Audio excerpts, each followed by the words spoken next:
joining us today. My name is Chad, and today I want to cover with you how to correctly set your blade tension for an M100. Now, right now we've already got the blade tension off the machine, so you use your 7/8 ratchet wrench that comes with the mill, and we're going to tighten her up.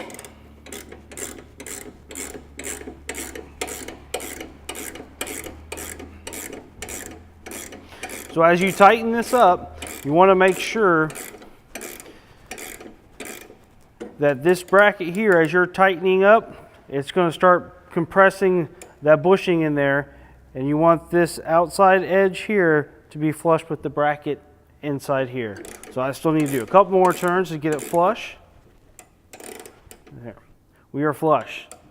Now you have proper blade tension to your M100.